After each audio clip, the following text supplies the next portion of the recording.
The first time that somebody told me we had homeless children, homeless families in Nixa, I was like, well, I don't think we do. Where is that? Poverty in Nixa doesn't show itself the way maybe it does in other communities, because I think we do such a great job as a community of trying to take care of our families in need. Everything with Care to Learn is a volunteer position.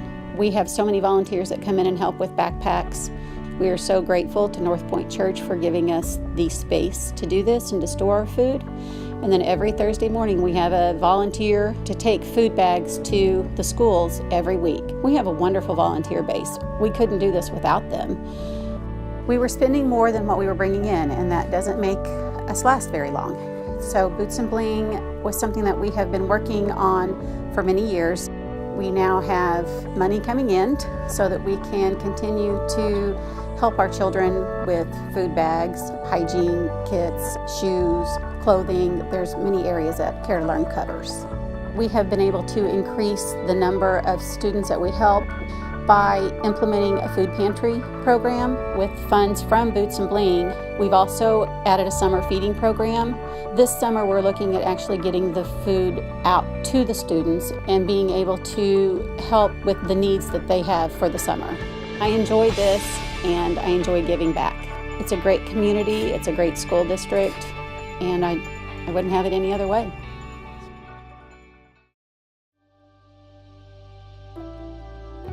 What does being named Nixa Support Staff of the Year mean to you? Honestly, I've mostly been overlooking it.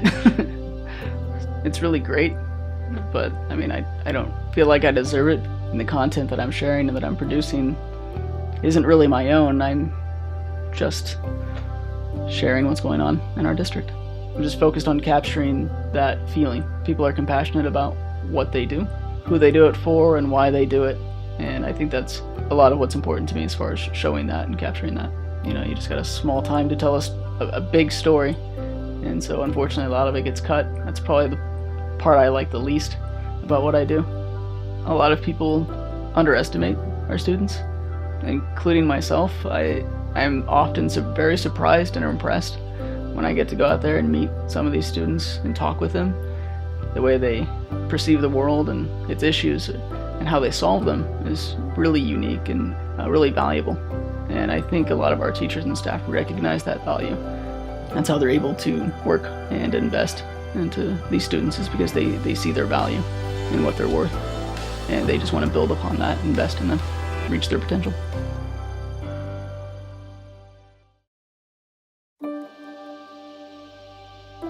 Probably as a product of my parents and grandparents, I feel like I've always worked hard. Unfortunately, that can be a kind of a blessing and a curse, because you get caught up in it and you try to find balance in what you do. And not just, well, I got to get this task done, but there's students coming in, there's relationships that you're trying to build. And so it's not just about grading the papers and getting them the content, there's more. And so trying to find that balance is difficult for me, because I think of all these things that I need to do. I look back and I think, man, my first few years, it was just hang on for dear life, and I don't know how I did it. And now it's, well, how can I get better? How can I build even better relationships, more meaningful relationships? How can I have a better influence, not just on the academics, but on their lives as they come into school every single day?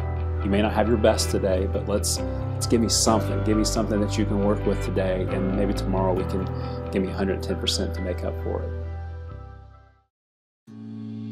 I love kids, I love being around kids, but I think most of all, I love the positive atmosphere and just knowing that I make an impact on not just one person's, but at least 20 to 25 lives every single year. For me, the best part of my job is the face that they get and the excitement they get of that self-worth and self-accomplishment when something's been really hard and they've overcame that and really been able to push forward and see the success from trying.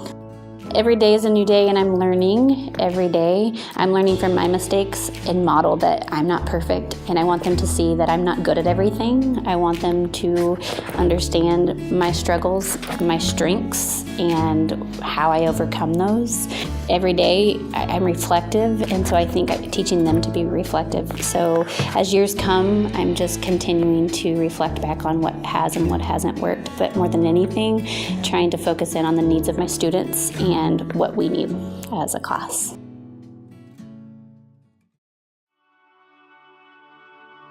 Every day that I come to school, I'm having like an internal dialogue with myself of what can I do differently today that's going to make an impact, a positive impact on the students today. Yesterday I did everything I could.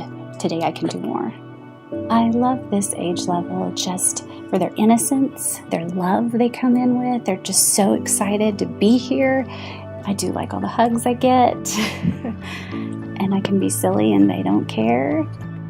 You can take any famous tune that the children would know and you can come up with words for it. Logan was saying, why, that's not a song. Anything can be a song.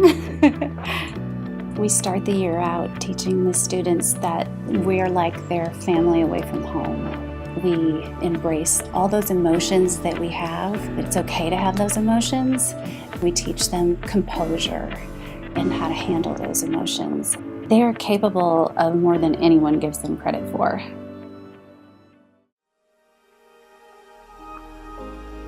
Learning is really great and it opens up so many doors.